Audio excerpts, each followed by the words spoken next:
Apparently, I have a lot to say tonight, today. I have a lot of my thoughts.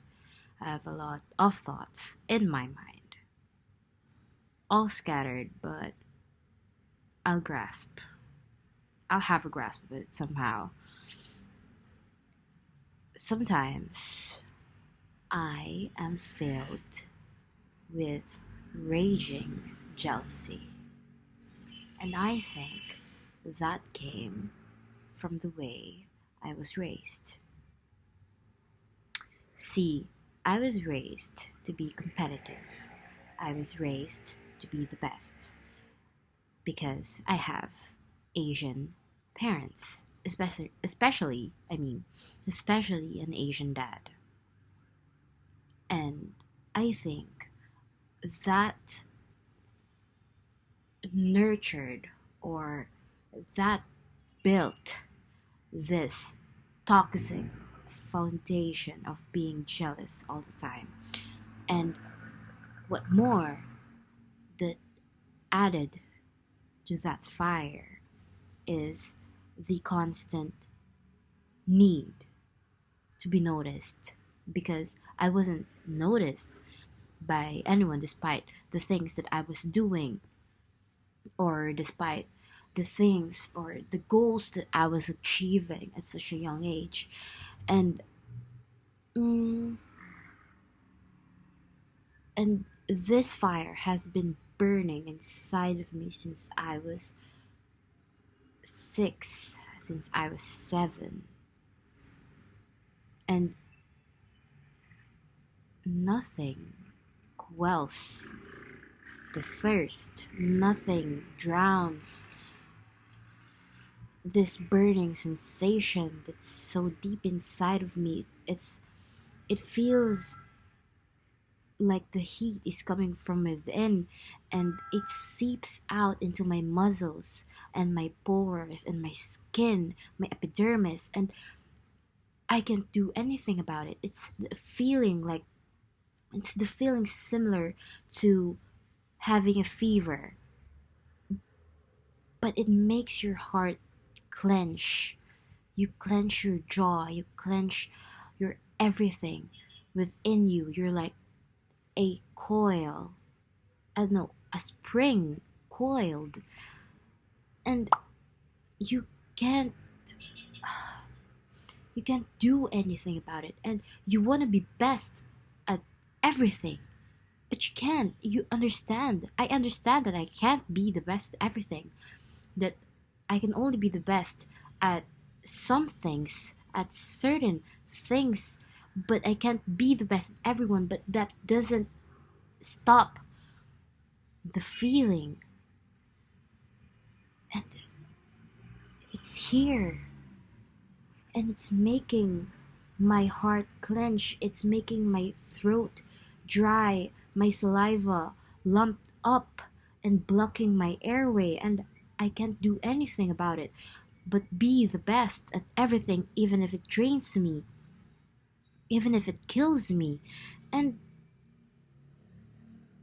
I am sick and twisted because I think that's positive and I think that's good, but it's not. It's not good. I know it's not. But I still believe in something in me that if this feeling dies, then I die because it's a part of me. This passion, this obsession, this jealousy, it's a part of me. And someone told me that if you don't recognize your shadows, then you do not recognize the light within yourself. But this shadow consumes me slowly, inch by inch. It claws its way inside of me, from inside me. And it wants to get out, but it's like a monster. And I'm saying all of this without a script, without anything, because it's raw, it's real, and it's scary, but at the same time, it's fueling my ego, my pride, and that's not good. Based on several religions, based on several beliefs, countless, it's Having pride is not good. Having ego is not good. That's why they hated Timothy Chalamet when he delivered that speech. But I watched him and I listened and I thought that why was that wrong? Because I felt like that in every single year that passed by in my life. I felt the need to reach new heights, to become the greatest, to be one of the greats. And because because it's not acceptable. It's been frowned upon. But I can't do anything about it.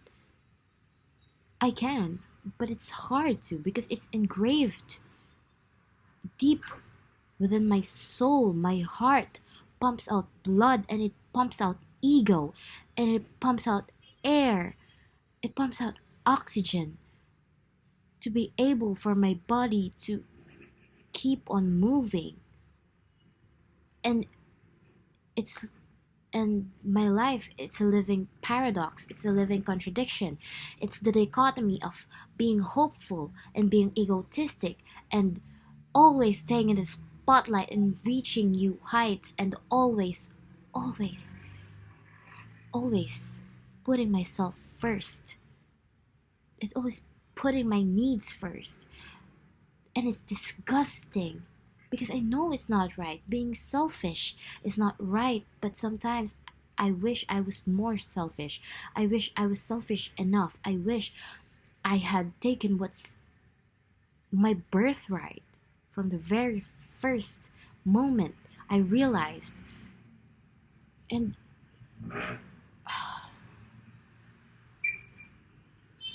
I really don't think that a lot of people will get me. And I know that this this kind of thought process, this litany, right? This barrage of words, of raw feelings will be frowned upon by many, but this is what makes a person a human being with a soul. And I think that if you recognize your darkness or the things that you that can be considered as ugly, then you could shine even more.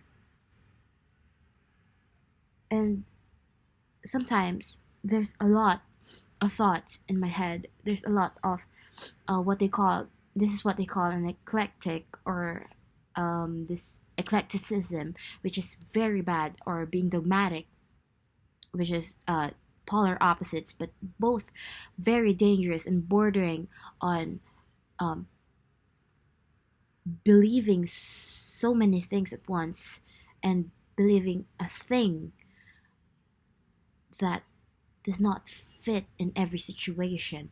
And I think sometimes that I believe nothing matters, but at the same time, everything matters. What I do matters. What I say matters. But at the end of the day, when I lay down and my head hit the pillow, I think, will this matter when I die? It's like being a nihilist. Like, what does this mean? It's it's the belief that nothing truly has a meaning, or an existentialist that believes that you are the person who will decide the meaning of this specific or certain thing, a certain situation. And no being on this earth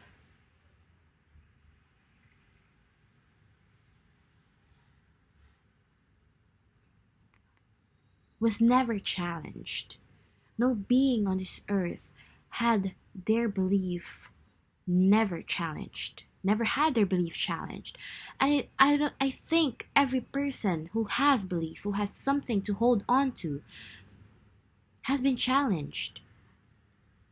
going back to what I was saying, it's confusing.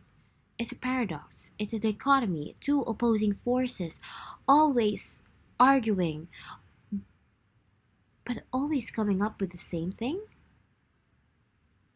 And that is to live. Because eventually, I think the goal, despite all, despite the contradictions, and despite everything else, the goal is to pay your debt to death. And your debt to death is a life that's been lived. Yeah. And I think that's where my litany for tonight ends. I just couldn't, I don't think ever, I've ever been dishonest,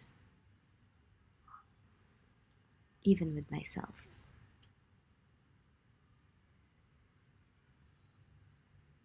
Yeah. Good night.